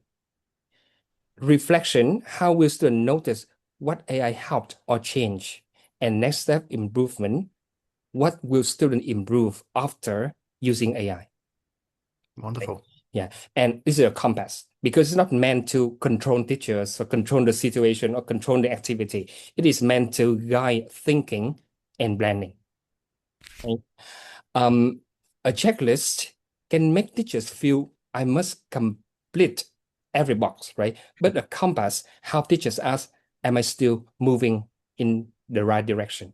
So Learn AI framework is a compass. It's not a checklist. And we can imagine that in one lesson, the most important question may be the learning purpose. But in another lesson, it may be agency is a main thing. Or in an assessment task, evidence of thinking may be the key. So we will not say like these all 5 elements, which one is more important, but it really depends on the situation, right? So it is very flexible. It helps teacher design AI use with more purpose. It is not, it doesn't remove teacher's judgment. This is very important. Teacher judgment is a key. In Right. fact, it protects teacher's judgment. Right. So teacher can use when planning a lesson, designing an assessment, reviewing student work. It have them ask the question like, is AI helping students learn, or is it only helping them produce things? So that is learn AI. Okay. Yeah. I mean, this model, the framework sounds fantastic. I'm more interested in the main highlights of the book as a whole. I mean, could you take us briefly inside the book and show us what makes this a different book, maybe from others? Okay. Yeah. Why we have some have the screen right here, right? I can show you around. Sure. Right. But I think the first thing that makes this book different is that it does not begin with tools. It begins with real education concerns. Every chapter in the book starts with a real-world experience in my career. It can be a classroom activity, a talk with a teacher in a conference, a professional observation, or my self-reflection moment. And even, sometimes a product brought home by my 8-year-old daughter. Like, let me check. I don't remember. Maybe this one. Sorry. Here, for example, this is a real situation. My 8-year-old daughter, her culture project at school about Japan. So she brought the Japan project home, and I asked her question, and that is something I can reflect about, using having the agency, student voices, student decisions there. So it's really on the field. Reader will not find many different theories in this book, but more strategies, more practices, and more how-tos. So this book is written from a classroom situation, the classroom question. When AI supports the work, who is still doing the learning, right? Let me turn to the content page a bit so that you can see the flow of the book. Okay, yeah. So we can see the book has 4 main parts with 21 chapters and a few figures. So first part builds the foundation. It asks how we move from AI use to learning purpose. This part challenges the tool mindset and brings the attention back to the learner. For part 2, problems, why AI use often fails to improve learning. It discusses what can go wrong when AI is used without learning design. Tool first teaching, shortcut learning, passive feedback, uncritical trust, and learner disappearance when AI is used. Part 3 introduces the Learn AI framework, as I just introduced. So this is a harder book. It shows how learning purpose, how only 5 elements can help teacher design better AI supported learning. And part 4, right, very important for this part, that is how we bring Learn AI into everyday classroom practice and situation. It looks Great. at classroom routines, different learner ages, different classroom conditions like offline, online, or hybrid, assessment and feedback, and school culture, how school can help promote school learn AI, and teacher reflection, right? And another highlight of this book is that's very practical for readers to use every day. It includes examples, reflection questions, planning support, and practical resources. For example, I can show you the quick planning course. Please. On page 20.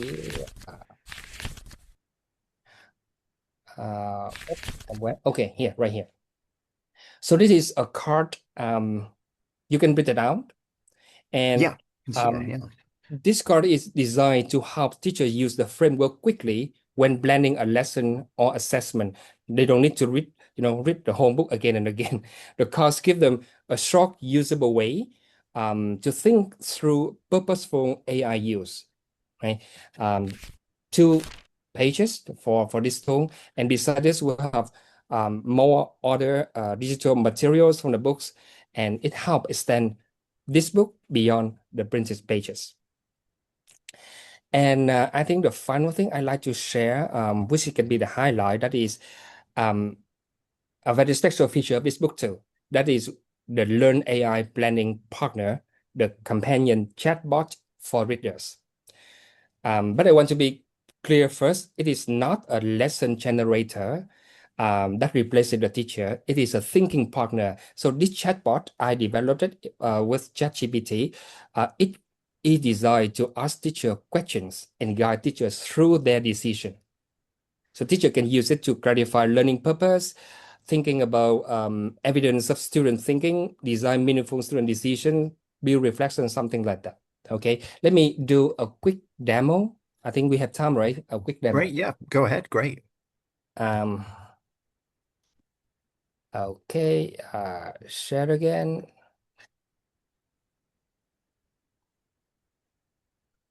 I need to find it, okay.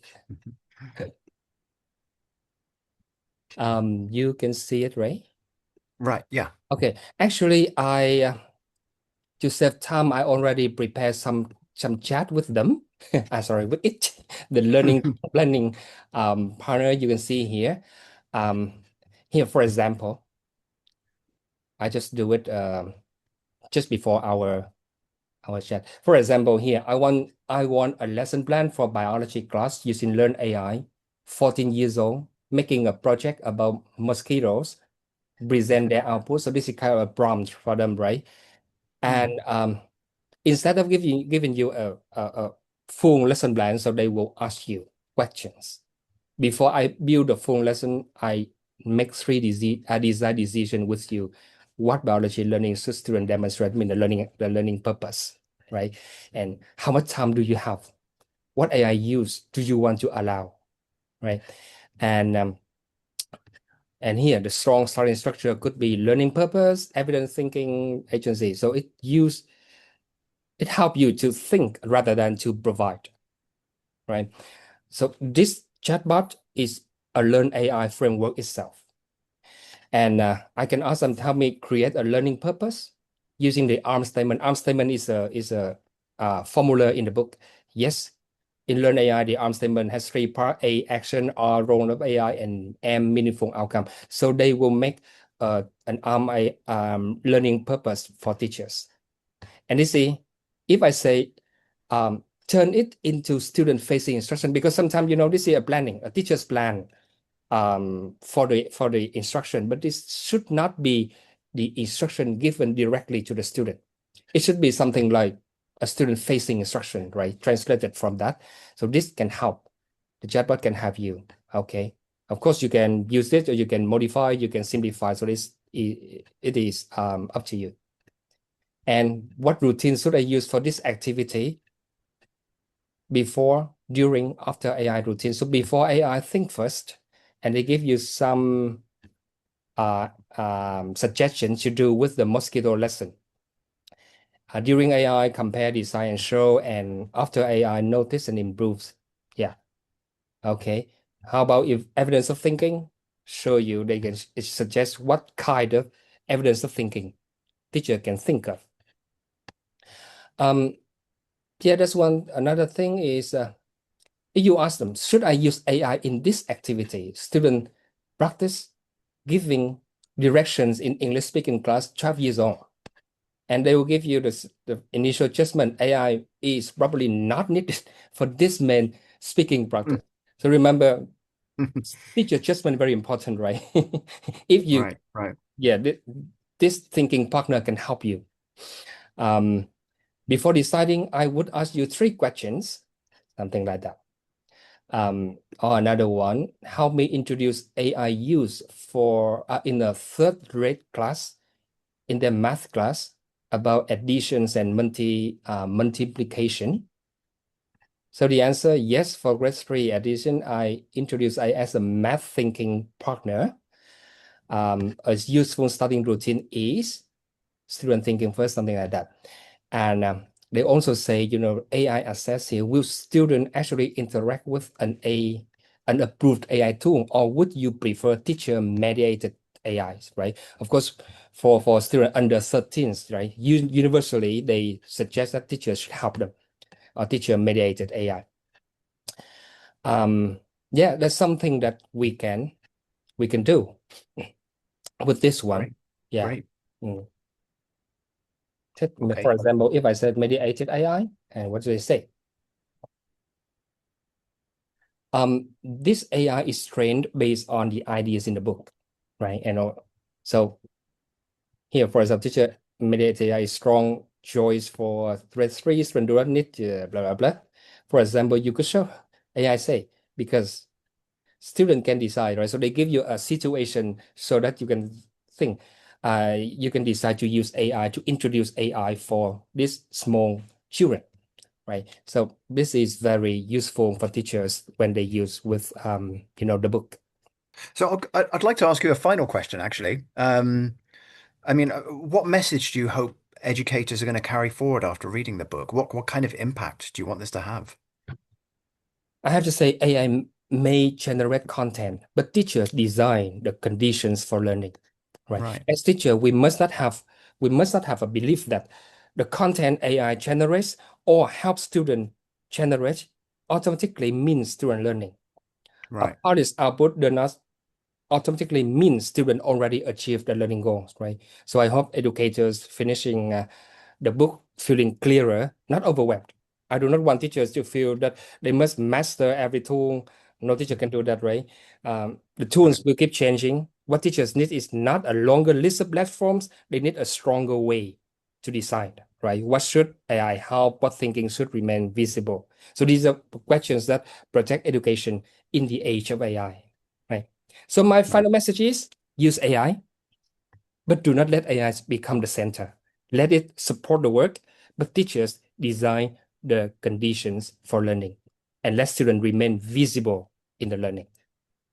I completely agree. So thank you so much, Quoc. I mean, the book, it clearly gives educators a way to carry today's questions into the actual design of, lessons, activities, the way we do assessments and things like that. Congratulations again on bringing the book AI for Purposeful Learning into the world. And for those who would like to continue with the book, pre-orders are now actually open. I've seen some comments in the chat asking how you can get hold of the book. And as a token of appreciation for your presence with us today, there is a 10% discount applied to all pre-orders. That will appear on the screen shortly with the code PAIPL10. You can see it there now. So to pre-order, you can scan the QR code on screen. Or if you cannot do that, there will be a link in the chat very shortly. The book will be available for print and as an ebook in November. So full details are on the slide, as you can see. And the link will also be included in the event e-bag you will receive after the event ends today. So thank you again, Quoc, and again, huge congratulations on your book. I think it's going to make a really meaningful contribution to the literature and to the purposeful learning that teachers are creating for our students. And it connects with everything that we've discussed today as well. Yeah, thank you, Robert, and everyone for this beautiful opportunity to share with you about my upcoming book. I hope you can enjoy that. Right? Great. Thank Thank you. you so much. So we'll move on to the next part right away. So the launch of AI for purposeful learning also gives us an opportunity to introduce the publishing home behind it. So VOC Publishing is the publishing function of VOC. Please watch.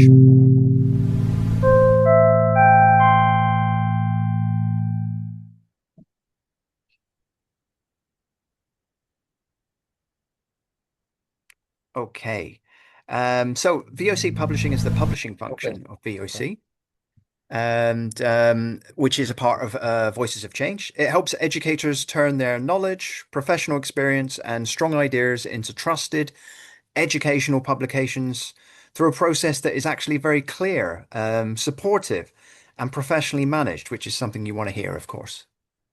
Yeah. Some of the strongest ideas in education never travel beyond the places where they began, the classroom, right?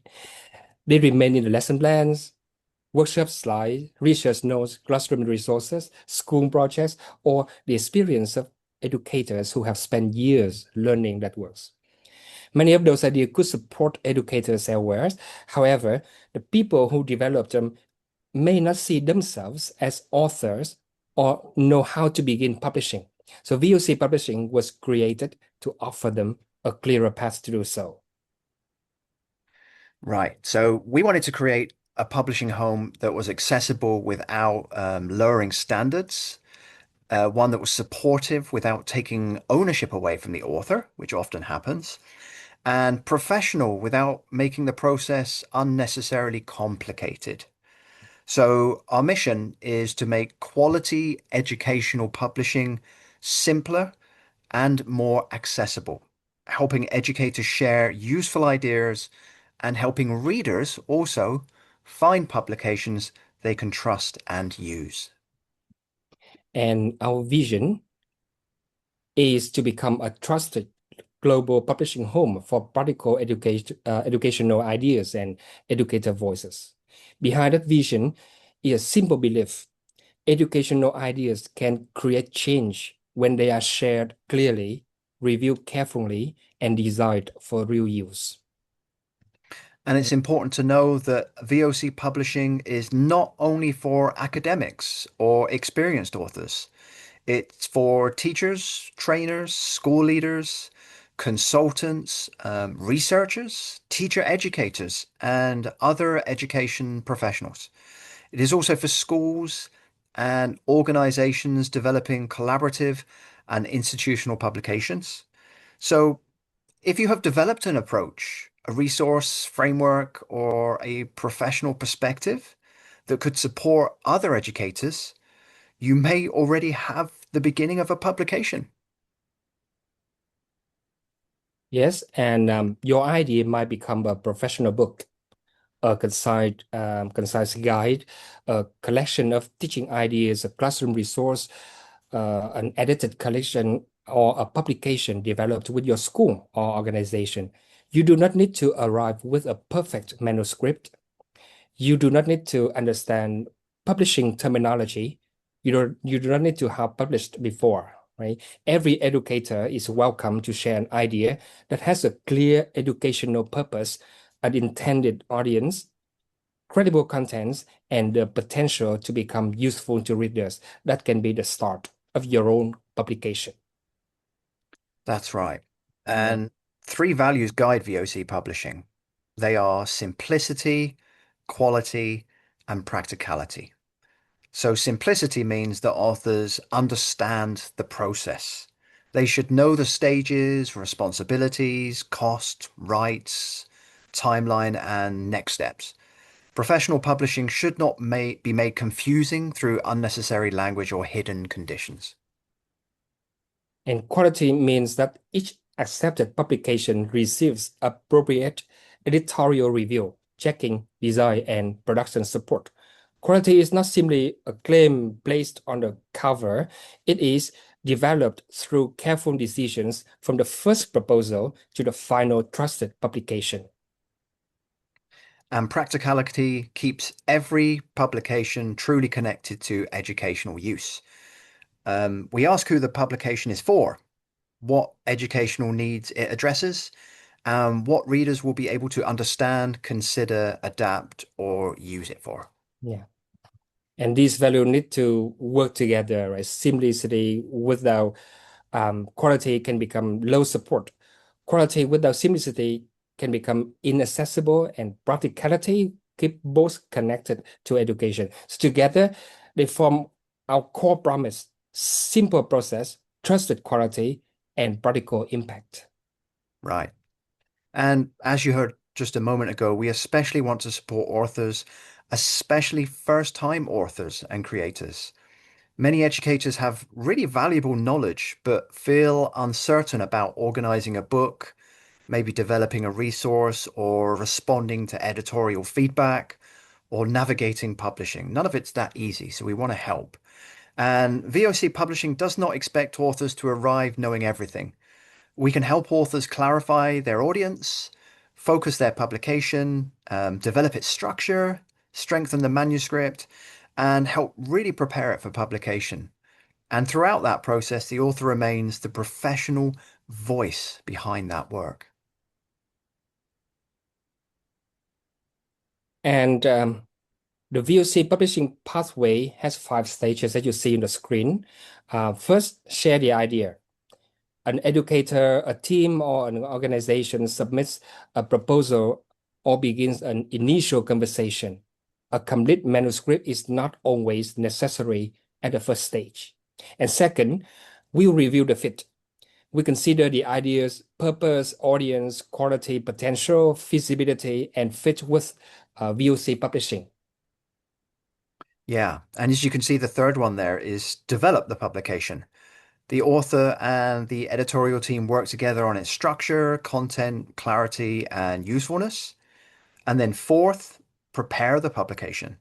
The agreed editing, review, proofreading, design, permissions, metadata, formats, and production work are then completed. And then finally, publish and reach the readers, the great stage. The publication is released and supported through agreed communication and distribution channels.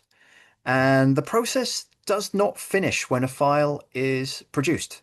A publication should be able to reach and support the readers it was created for.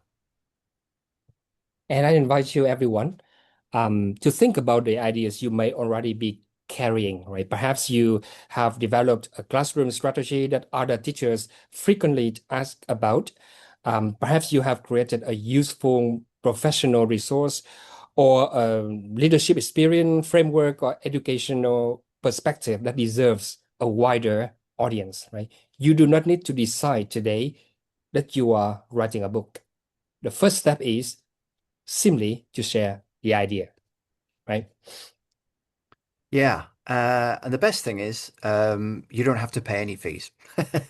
There's no publication fee, no editing fee, no printing fee, which is refreshing for some people listening to this, maybe. As simplicity is one of our values, we support teachers and authors during the process. No publication fee is collected. You work with us, we publish things, we share the profits, both academically, spiritually, and financially. So, as Quoc said, please send us your idea via the form or the emails on the screen. We welcome proposals from individual educators, co-authors, professional teams, maybe your school or educational organization, and even potential publishing partners. Our goal is not to publish the highest possible number of titles, but to help meaningful educational ideas become clear, credible, practical publications that can travel beyond the places where they begin. VOC Publishing promise is simple process, trusted quality, practical impact, right? And our invitation is publish ideas, right? Create change. An idea begin with one voice. Publishing habits travel. Practice gives it impact. And you know what? only the beginning. We already have 7 book projects to line up until now to March 2027. So you will be right, very excited to wait for these new and exciting projects. Yeah, we're going to be very busy, but we are going to keep all of our promises. So thank you, Quoc. We really hope that AI for Purposeful Learning is going to be the first of many really meaningful educator-led publications from VOC Publishing. And if you have any questions about VOC Publishing, please put them in the chat, or you can send them directly to us via our emails that will be on the screen shortly as well. Here you go. If we don't have time to answer your chat questions today, yes, please write those emails down and get in contact with us. And as we promised, our event e-bag is now available as well. It includes a free chapter of the book AI for Purposeful Learning, 2 diagnostic tools, a pre-order voucher, your free certificate of participation for today. I've seen many questions about that in the chat, so please check this e-bag. And VOC publishing information to take your next step with us.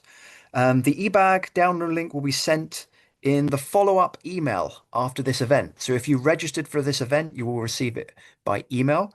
On behalf of Voices of Change and VOC Publishing, thank you again to Dr. Rachel Toncelli for her wonderful keynote. Our roundtable guests, Dr. Dawn Wink, Gülbin Özdemir, Robert Martínez, and Professor Marina Falasca. Our reviewers and early readers, Dr. Dinh Quoc, the production team today, and all of you as well for joining us from around the world. We had a huge number of people here today from everywhere, I think. We hope today's conversation helps you make one clearer, more purposeful decision the next time AI enters a lesson or assessment. As you remember now, AI can produce the work, but students must do the learning. And don't forget to share with VOC Publishing your first idea for publication. We are waiting for you. Let's share those ideas with the whole world. So good night, good morning, afternoon, wherever you are, and we hope to see you again soon. Thank you so much, everyone. Goodbye, everyone. Thank you. And yeah, hope to see you soon.